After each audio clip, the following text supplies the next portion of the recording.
Welcome back everyone. Formal and informal letters is our topic.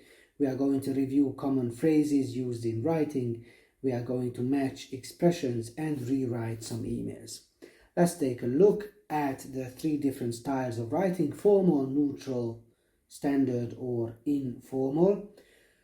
In formal emails, the ideas are presented politely and carefully, and there is much use of fixed expressions and long words.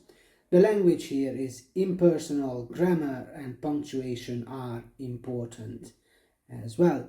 Neutral or standard is the most common style in professional or work emails. Here the writer and the reader are both busy, so the language is kept simple, clear and direct. Sentences are short and there is use of contractions, that is short forms. I'll for I will, for example. The language here is more personal as well. Moving on to informal emails, or informal type of writing, style of writing rather. This is the most common style for emails between friends, and sometimes these emails can be very short. They can include personal news, funny comments and so on. This is the style that is closest to speech, so there are everyday words and conversational expressions used here as well. The reader, of course, in this case will be more tolerant of bad grammar or spelling mistakes as well. Let's take a look at a list of examples here for informal expressions commonly used in emails. What do you need? Thanks for the email. Sorry I can't make it. I'm sorry to tell you that. I promise. Could you? You haven't. Don't forget. I need to. Shall I? But also. So. Please could you? I'm sorry for. And see you next week. Are you familiar with all of these?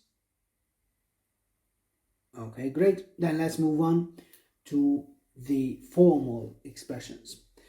Let's just go through them one by one. Here, with regard to, I can assure you that we note from our records that you have not been making payments maybe.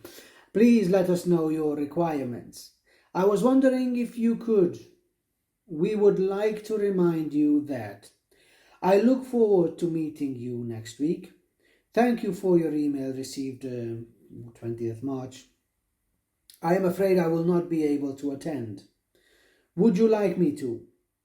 I would be grateful if you could. Please accept our apologies. It is necessary for me too. We regret to advise you that. And three different expressions in the last one. However, in addition, and therefore. Now, our task in the next couple of slides will be to find or to choose the equivalent formal expression. If you look at the first one here, we are given the informal version, don't forget, and we have got three options to choose from. We would like to remind you that. Please let us know your requirements. Please accept our apologies. Which of these three is the closest in meaning to don't forget? And hopefully you've all chosen, we would like to remind you that. That is the correct answer here. Next one is just RE or re. Three options. Would you like me to? I was wondering if you could. Or with reference to. Well, it is short form for with reference to. You will see how with reference to sounds a lot more professional and a lot more formal. Right, the next one here is I'm sorry for, and we've got three options here. We would like to remind you that. Please let us know your requirements. Please accept our apologies for. I'm sorry for. The closest in meaning here is please accept our apologies for. Next one, shall I, is the informal expression. And the formal one is would you like me to? I was wondering if you could, or with reference to. Correct answer here is would you like me to? We've got one more here. What do you need? We would like to remind you. Please let us know your requirements. Please accept our apologies. What do you need is, of course, please let us know your requirements. So these were just a handful of examples, but I hope that they demonstrate really well the difference between the formal language used in more polite or more official emails and the sort of more direct one used in informal ones. Okay, so let's take a quick look at 3 emails here in our next slides. Okay, these 3 emails will start off with, let me just see, we'll start off with formal versions and we will have to turn them into more informal ones. So here is the first one. I am afraid I will not be able to attend the meeting on Monday as I will miss the meeting. I was wondering if you could send me a copy of the minutes. I will write to Anne as well to inform her that I will not be there. Once again, please accept my apologies for this, and I can assure you that I will be at the next meeting. Okay, so here I am afraid I will not be able to attend the meeting. How would you change it? You can simply say, sorry, I can't make it. Okay, sorry, I can't make it on Monday. I will, short form is I'll. Okay, I was wondering if you could. You can simply ask, could you? Okay, could you send me a copy of the minutes? Then again, short forms. I'll write to Anne as well. To inform, instead of inform, we could use tell, to tell her. And then again, the short form will not, won't. Once again, please accept my apologies. That's again, I'm sorry. Okay, I'm sorry for this. And I can assure you, I promise that I'll be at the next meeting.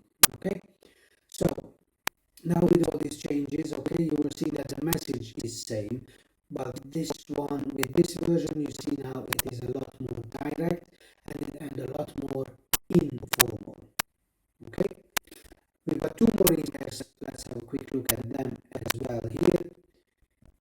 Not attending the meeting. Here we go.